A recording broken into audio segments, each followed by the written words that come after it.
Hello, transracial adoption community.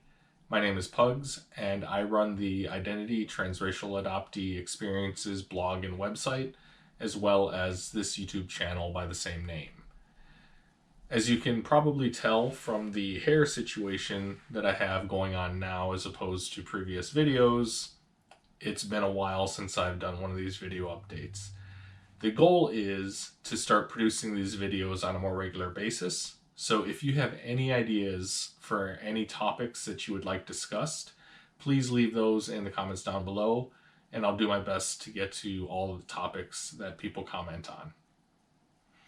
I wanted to produce this particular video to address the COVID-19 situation that we're experiencing here in the United States and that everyone else is dealing with all around the world. Particularly, I wanted to address the trauma brain response through which many adoptees are experiencing all of this COVID-19 chaos. And I wanted to do this by sharing my experience, the way I've been responding to the situation, as well as how I've been coping with it. And while I know that we all have unique experiences, unique factors in our lives that color and shape the way that we perceive situations and that we respond to situations. And so my particular trauma brain response is not universal. I know this. I'm still hoping that by sharing my experience, other adoptees and other people dealing with trauma or who have experienced trauma will find something in my experiences that they can relate to. That maybe they can find little bits and pieces that they can pull out to help them understand their own response a little bit better. And maybe they can see in some of the ways that I'm coping with the situation, different ways that they can cope with the situation and mitigate their response. I'm also hoping that people who have friends or family who are adopted or who have experienced trauma, that they might find little things that they can pull out to help them understand their loved ones a little bit better and maybe help support them through the situation a little bit better. So let me start by stating that every adoptee lives with some level of trauma. Adoption in and of itself is a traumatic experience. The loss of your birth family, your first family, that's traumatic. Being placed with strangers and having to learn to trust and build attachments with strangers, that's trauma. That is a traumatic experience. So every adoptee lives with some level of trauma in their lives. And for some of us, that adoption trauma intersects with, is amplified by other factors. In my case, my adoption trauma intersects with food anxiety. My mom tells stories about when I was first adopted, and they think I was like 20, 22, 24 months old, that if you came near my plate when I was eating, I would take whatever baby spoon or spork I had and I'd go after your hand to protect my food. She tells stories about how when she would clean the room that I shared with my older brother in our little apartment in Hyde Park, Chicago, that she would find little boxes of raisins or bags of chips or other food that I'd stolen from the kitchen and squirreled away. Even today, as an adult, I still live with food anxiety. When I eat, I hover over my food. I hover over my food as I'm eating as if I'm protecting it.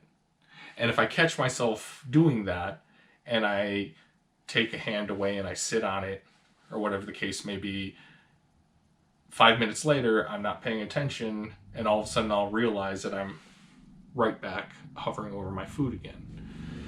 If somebody reaches over and does that, oh, that looks good, and they steal a fry off my plate or something like that, I actually have a moment of anxiety. I'm flushed with this feeling of, oh my God, they're stealing my food. If a dish is to be shared across the entire table, I need to know that well ahead of time, because otherwise when the food arrives and everybody starts grabbing and taking food, I start to feel panicky that people are eating my food. And that food anxiety is indicative of, the first 2 years of my life were probably spent with some degree of hunger, some degree of food shortage in the poor orphanage in Incheon, South Korea, where I was adopted from. I was probably fighting for food and stealing food from other kids, which is, indicated by the fact that I'd go after your hand with my spoon if you came near my food, and the fact that I was squirreling it away in our room. So that level of trauma intersects with the already existing adoption trauma. And then that is further intersected by the fact that my adoptive father was an alcoholic. And while he was verbally abusive to everyone, with me, he was physically abusive until my mom kicked him out when I was 8 years old. So that means that the first 8 years of my life were spent in survival mode in one form or another. And that imprints, that level of trauma imprints into our brain. So let me back up and explain what I mean by a trauma brain response. Trauma like that, adoption trauma, food anxiety trauma, physical abuse, mental abuse, emotional abuse, trauma in general imprints itself on our brain. Without going into the neuroscience and brain physiology of it, it literally physically affects the way that our brains develop. The primitive parts of our brain, the amygdala and the hippocampus, become overdeveloped. And those primitive parts of the brain are responsible for your survival instinct, for your fight, flight, or freeze instinct. And they dictate how you're going to react to stress. The prefrontal cortex, the higher part of the brain where executive function and decision making and rational thought lives, is sometimes underdeveloped. And even if it isn't underdeveloped, even if you have a healthy environment and you grow up learning how to exercise choice and consider consequences, even if you have a fully functioning prefrontal cortex, it can still be hijacked by the overdeveloped primitive parts of the brain, the amygdala and hippocampus. And so that's the trauma brain response. That trauma brain response can be anything from heightened levels of stress hormones in our body. It can be generalized feelings of anxiety. It can be having our decision making get hijacked by the primitive parts of our brain, by the amygdala and the hippocampus. It can be a combination of those things, and they can show up at different times and in different ways throughout our lives. The way that it actually shows up in our lives, the way that in the trauma brain response manifests in our bodies and in our lives, can be anything from having our fight, flight, or freeze instinct, that survival instinct, get ramped up, get kicked into high gear. It can be hypervigilance. It can show up as being constantly aware of your surroundings and always looking for threats. It can manifest in sleeping too much or sleeping too little or both. It can show up as an inability to focus. It can show up as irritability. It can manifest in withdrawal, where we withdraw from the things, the people, the activities that we truly love. And it can show up as anger. For me specifically, throughout this COVID-19 situation, the trauma brain response has showed up as nausea. I've been living on antacids. I've thrown up several times. My stomach is constantly upset and queasy. it's shown up as messed up sleep patterns. I can't turn my brain off at night and fall asleep, and then when I do fall asleep, I don't stay asleep. And when I do stay asleep, it's not restful sleep at all. And then in the morning, trying to pull myself out of bed is almost impossible. Even if I'm awake, I will lay in bed and stare at my phone, scrolling Facebook or researching survival topics or playing games. So it's this odd combination of not being able to sleep, but sleeping too much or staying in bed for too long. It's also shown up in constantly making plans. I find myself walking through the house, and in every room, I'll be looking to see what weapons are in that room or what items in that room could be used as weapons. I look at the windows and I make plans for taking the interior doors off their hinges and using the doors to board up and barricade the windows. I find myself compulsively checking the COVID-19 tracking site and watching the numbers of infected and deceased just tick higher and higher and higher. I am tamping down, resisting the urge to panic buy supplies en masse, to just buy like every survival tool on the face of the planet, to stock up on military rations and non-perishable foods. I make plans for how I'm going to store water if there's ever a water shortage or some issue with the water supply, like filling up the tubs and the sinks in every empty container we have in the house. And we have a bottle of Clorox laundry bleach that I can use for purifying the water and making it drinkable. And I am just barely fighting the urge to go all caveman and forbid my wife from leaving the house, because she has a compromised respiratory system. She has compromised lungs, and for her to catch COVID-19 would mean that it would be a serious issue. It would be a severe illness. The question then becomes how I'm dealing with this trauma brain response, how I'm coping with it. And my strategy for coping with it starts with trying to track and rationally categorize and understand the different levels of severity that the trauma brain response fluctuates through. So to start with, my normal baseline in life is like when life is good, there's no global pandemic and everything's happy. My general baseline includes a certain level of hypervigilance. Every new space that I'm in, the first thing that I do is I study the space for exits and I study the space for threats. And then I make plans for how I'm going to get to the exits and how I'm going to deal with the threats. And I do this automatically. I don't think about it. I'm not consciously trying to do it. It's just a part of my brain trying to keep me alive. And for that reason, I'm okay with it.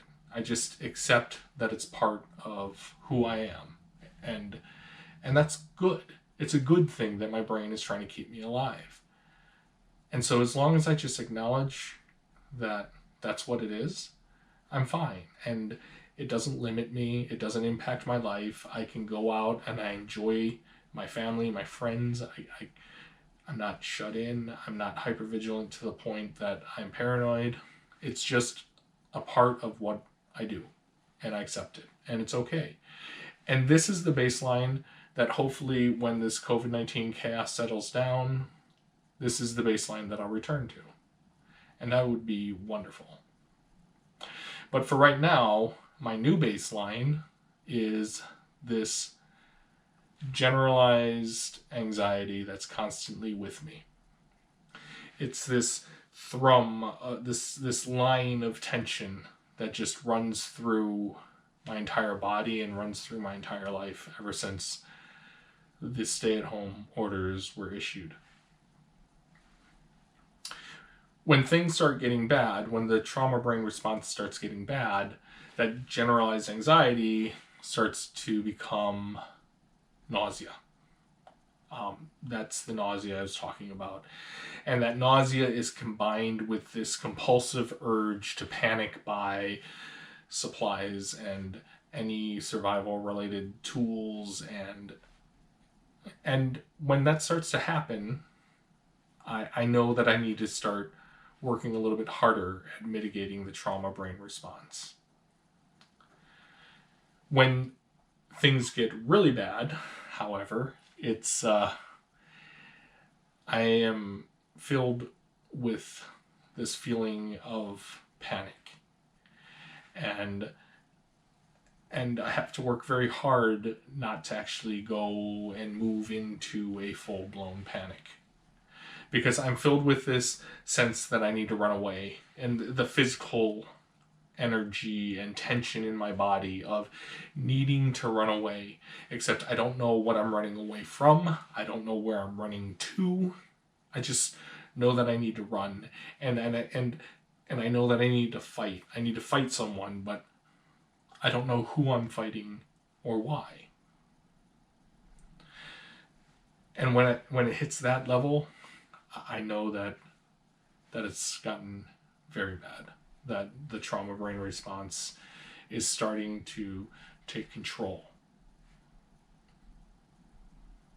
So knowing and understanding and being able to identify what level of severity my trauma brain response is currently at helps me to know how intensely I need to work to mitigate that response, to mitigate that anxiety. The generalized anxiety, that new baseline for me, where that feeling of everything or something is going wrong or is about to go wrong, I'm getting pretty good at living with that. That is constantly with me. I'm pretty good now. I'm getting pretty okay at navigating life with that feeling. So that's the level that I try to return to, that I try to ratchet myself down to when things start getting bad. When the nausea and the compulsive need to make plans and to panic buy supplies, when that starts happening, that tells me that I need to find something tangible in the here and now, something right here that I can focus on. And so I pick up a guitar and I play guitar, or I do a Spanish lesson. Before this whole thing started, I had a goal to be conversational in Spanish by the end of the year. So I'll do a Spanish lesson. Or Facebook. I mean, I'll pick up my phone, and rather than making plans and shopping for supplies, I will scroll Facebook and force myself to focus on what my friends are doing and what things are showing up in my feed. When things get very bad, when they get to that level of panic, that level where I feel like I need to run, I feel like I need to fight, and I physically have this panic tension running throughout my body. When I get to that point, I need to find just one thing that I can focus on. And so 2 weekends ago, I spent the entire weekend like completely in the grip of this panic. And I spent the entire weekend sitting in front of the TV watching NCIS, because I could focus on the TV screen, I could focus on the characters, I could focus on the story, and even though my body was tense and I was sore as hell after it subsided, I could just focus on that one thing. The next part of my coping strategy is to be kind and forgiving to myself. I have daily goals of going to bed and waking up on a regular schedule, of exercising daily, of being productive in some way, shape, or form daily. And most days I am failing at those goals. I'm failing at those activities. And I need to be able to forgive myself. I need to be able to be kind to myself about not achieving them. So every day, the activities that I fail at, I let it go. And the next day, I try again. And maybe I do better. And maybe I don't. And I have to be okay with it and not beat myself up and just keep getting up the next day and trying again. For instance, the weekend that I spent in front of the TV in full-blown panic mode, watching NCIS and doing nothing else, I needed to do that. It's what I needed at that moment. So I have to forgive myself for doing it. I have to be kind to myself for doing it. I have to acknowledge that that was what I needed in that moment, and that's okay.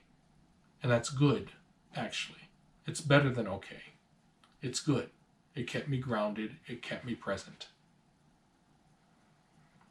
And directly related to being kind and forgiving to myself is the next part of my coping strategy, my coping mechanism, which is that I don't actively fight the trauma brain response.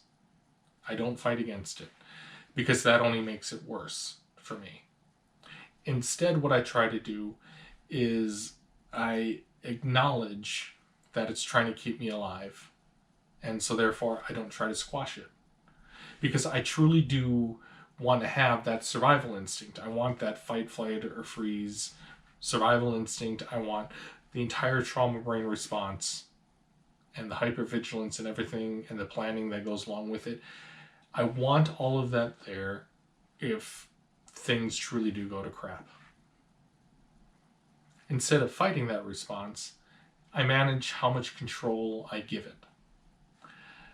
I don't panic by everything, but I do panic by enough. The household has enough food and other essentials stocked up that we'd be good for a full month of a complete lockdown. I allow my brain and I allow the trauma brain response to make plans, but I don't execute on them unless there's a tangible reason to do so. So for instance, the plan about taking the interior doors off their hinges and using them to barricade windows. I haven't taken the doors off the hinges yet. I've made the plans. I have the plan to do it. I know how I would go about it, but I haven't done it. If there's ever civil unrest in the city, I might take the doors off the hinges then. And if there's ever civil unrest in our neighborhood, that's when I might actually go through and barricade all the windows. And the way that I manage how much control I give to the trauma brain response is by understanding that what's happening is my amygdala and hippocampus, the primitive parts of my brain, are hijacking my decision-making process. And so what I do is I interrupt that hijack. And I interrupt it by forcing my prefrontal cortex, the higher parts of my brain, the decision-making, the rational, executive decision-making part of my brain, I force it to reboot. I force it to kick back in. And I do this by making active, conscious decisions. I choose to pick up the guitar and play. I decide to do that. I decide to do a Spanish lesson. I decide to pick up my phone and look at Facebook. I decide to get out of bed. I decide to go shower. I decide to eat. I decide. I make conscious decisions that require me to kick the prefrontal cortex back into, if not full gear, at least get it so that it's tempering and balancing with the primitive parts of the brain and that amygdala hijack of my decision-making process. And the final part of my coping strategy, my coping mechanism, is that rather than retreating into my head, which I am tempted to do because I'm an introvert by nature and I'm very good at withdrawing from the world and just living inside my head. But rather than do that, I make an effort to actively engage with my wife. And it's not just my wife, although she's the one that truly keeps me the most grounded. But my best friends, I reach out to them, usually just text messages. I have a few people that I touch base with. Hey, how are you doing? How are you managing today? And we just share. And we share the level of anxiety that we're at. And we support each other that tomorrow will be better. Or if tomorrow's not better, then the day after that will be. And we just periodically check in with each other. So having the support network at home, in terms of my wife being the one who grounds me and truly keeps me solid, that's wonderful. But if, heaven forbid, something were to happen and I didn't have that support, I still have to reach out, even being an introvert, even being wrapped up in my own anxiety and my own worries. I have to reach out to others, and that keeps me grounded. Even if it feels fake, like I'm reaching out to somebody saying, hey, just checking in, seeing how you're doing, when I myself am not doing well, that might seem or feel fake, but it's not. It's a real connection that matters, and that helps me to cope with and deal with the current situation. So like I said at the beginning, I know that my experience is not universal. And I know that the ways that I'm managing and coping are not going to work for everyone. And that's fine. Some of you may be experiencing situations and responses that are far more debilitating than what I'm going through. And that's okay. It really is okay. My sincere hope, though, is that there are pieces of this that you can pull out to help understand your response a little bit better, or that there are pieces of this that you can pull out to understand your loved ones and what they're going through a little bit better. Because my wish for all of you is that you find ways to keep yourself as healthy as possible throughout this very unhealthy time in our country and across the world. I hope you find ways that you can continue to live the best life that you can in spite of the current situation and in spite of your trauma brain response to it. Because every little win is a big win. Every little win, like getting out of bed, that's a win for me. Getting in the shower, that's a win for me. Getting dressed is a win for me. All of these things are wins. And the more we do them, the easier it becomes to repeat them. So that when we're knocked backwards, we can get up and start moving forwards again. And that's what I truly wish for everyone, is that you can continue to move forward as best as you're able throughout this entire situation. So thank you for watching. I truly hope that my experiences and that this video help in some way, shape, or form. If it did help, please give it a like and a subscribe. But most of all, leave a comment down below about how you are experiencing this situation. Leave a comment down below with how you are coping with and managing this situation. Because the more we hear from others who are going through the trauma brain response and are experiencing this through our trauma brain responses, the more we hear from each other, the less alone that we feel.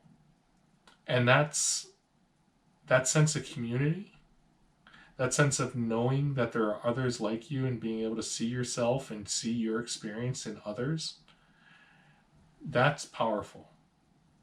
That's the point of this project. That's the point of these videos. So, thank you for watching. I'll see you in the next video. Thanks.